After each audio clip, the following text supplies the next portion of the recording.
Calgary is about to walk back one of its biggest housing challenges the city has ever made.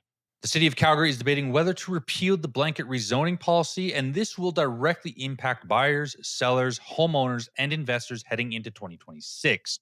So, in this video, I'm going to talk about what is happening, why it became so controversial, and how it affects your next move when it comes to buying in 2026.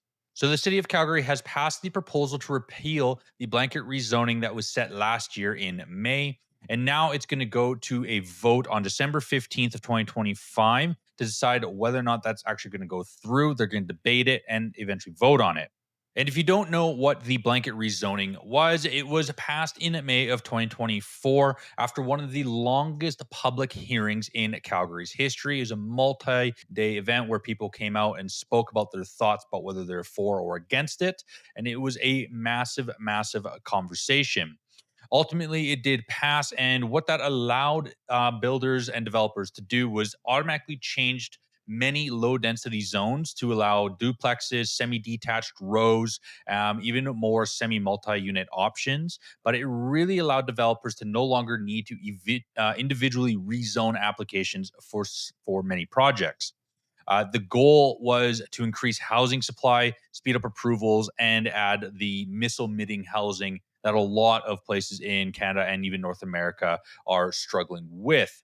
Now, at the time, it was not very popular among many Calgarians, but they still did pass it. But it's been well over a year now, and it became quite controversial. And part of the reason why that is the community and the residents felt that they were losing their voice and control over how their communities were going to be developed. And they wanted to be able to voice their concerns with many of these. The other thing is they felt that their neighborhood charm was going to be lost with it, and which we'll get into a little bit more later on. They also felt that there was the infrastructure strain where older neighborhoods weren't really built for that higher density. So they felt that sewers, water lines, transit, narrowing streets, and aging roads would have a massive impact and implications on the aging infrastructure. Another part of it is parking and alley congestion with so many units going on such smaller lots. They felt that parking was going to become quite a problem. Which ultimately that did happen. There was also a big skepticism around the affordability, which again we'll talk a little bit more later on here in the video. But a lot of critics argued infill row homes aren't really cheaper, and many said the policy wouldn't meaningfully lower prices. So you have to ask, why are they repealing the motion right now? They really have decided that the policy was declared ineffective. The motion states blanket rezoning failed to deliver affordability and claimed to have reduced public input by removing hearings. The new city council has said that they have listened to the concerns of the citizens and that the political response to a year of pushback from dozens of the neighborhoods. Have been infrastructure concerns have resurfaced with the aging infrastructure, as mentioned earlier. There's been a real strong desire to restore the public process. Which would bring individual rezoning hearings. So, yes, a lot of this has come through the backlash from the citizens of Calgary in multiple neighborhoods. If you were to drive through Banff Trail, Tuxedo Park, Mount Pleasant, you're going to see tons of building going on in almost every street corner. Now, the problem with a lot of it is that blanket rezoning was meant to provide that affordability by adding more housing to the market and things like that. But the biggest issue with a lot of it is that the townhomes that are currently being built, and especially in the communities that I have said, are not affordable housing. A lot of them are for rent now; some are for sale. But a lot of those townhomes, specifically that are being built, are going to be around anywhere between six to $700,000, which for many people isn't that affordable. So it's not really going to bring those prices down. And for a lot of the rentals that are happening, the only way they're going to be bringing those rental prices down is by adding so much density in one specific space. So, if, for example, if you have four townhomes, they might also add four basement suites for a total of eight residences that people can rent and live in. But with that as well, that only brought in maybe four parking spots because they reduced the parking down to only one spot per dwelling.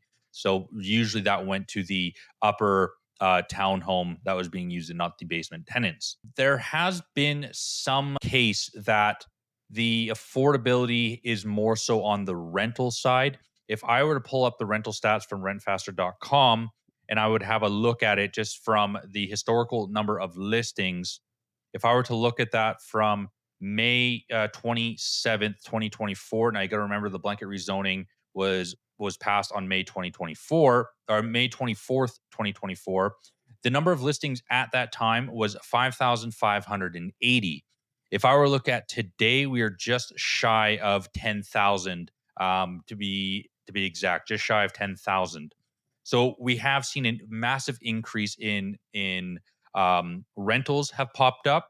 And because of that, we've also seen that from May 27th, 2024, the average price of a rental listing here in Calgary, this is including all property types, has gone from $2,174 a month to today, which would be $1,925 a month. So there has been a decrease in listings, a decrease in price in the rental listings, which is part of the affordability conversation. It's not only that home prices have more expensive and do need to come down, but a lot of struggle for a lot of home buyers, especially first time home buyers, is that because rent is so expensive, they cannot afford that down payment or save quickly enough for that down payment. So there has been evidences that it has worked, but at the same time, you can also see how it's not going to work as well.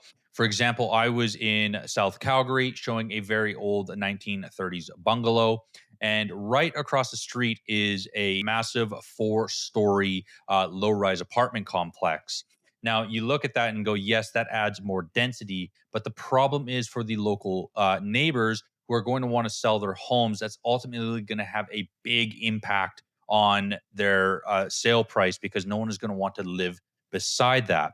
On top of that, as well, developers who are buying these bungalows on maybe bigger lots and wanting to put in infills or luxury homes, they're going to have a struggle and a hard time selling those as well. Because again, no one who is paying over $1 million is going to want to live beside or across the street from an apartment low rise such as that. So, with all this, how is this going to affect buyers? Right now, developers may pause infill projects. Now, they have said in some of the articles that I've read that current projects that have been approved and are underway are not going to be affected. So there looks like there's going to be a little bit of grandfathering in on this. So this is ultimately going to lead to less supply. But again, as I mentioned before, like it's going to bring down, it's going to maybe hurt more of the rental market rather than the the actual resale market, because again, these townhomes are not really affordable. They're between that $600,000 to $700,000 range. What's end up going to also happen is fewer multi-unit options in established neighborhoods if zoning is going to roll back. So we're probably going to see home prices probably start to rise again because there's going to be less options to choose from.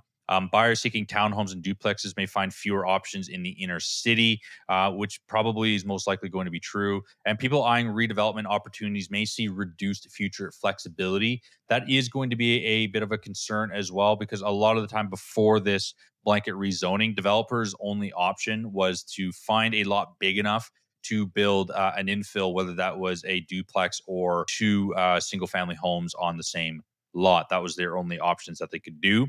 So ultimately, where this is really going to affect buyers is more so on that rental side. We're still seeing a lot, rents coming down, but they might start to kind of flatten out and not go down as quickly. So, which could affect your saving ability for a down payment. Next, how is this going to affect sellers and investor? Lots that have gained value over under blanket zoning may lose redevelopment potential, which is true. That is true. That will happen. However, I did mention earlier that some lots cannot be redeveloped because of the size or anything. It doesn't fit within the blanket rezoning. So those looking to just live in the area as well is actually going to have a huge implication on that as well. It's because not many people are going to want to live, like I said, across from multiple townhomes or a low-rise apartment complex. The other option, though, is that sellers can position their listings as approved under the current zoning. So if you are potentially wanting to sell now, and you can get a hold of a developer that is wanting to take on that project, and they can get their permit in before they may make the vote, then that could be some significance in increasing your price as well. So, with all that being said, I want to hear from you down in the comments. What do you think is going to happen with the repeal of the blanket rezoning? Do you think it's going to improve the current situation, or do you think it's going to make it worse? And what do you think that the city of Calgary should do in order to make this workable or improve the housing affordability here in Calgary? If you enjoyed this video and got a lot of information out of it, make sure that you like and subscribe, and make sure you want to watch this video right here. Click the video now, and I will see you over there. Take care.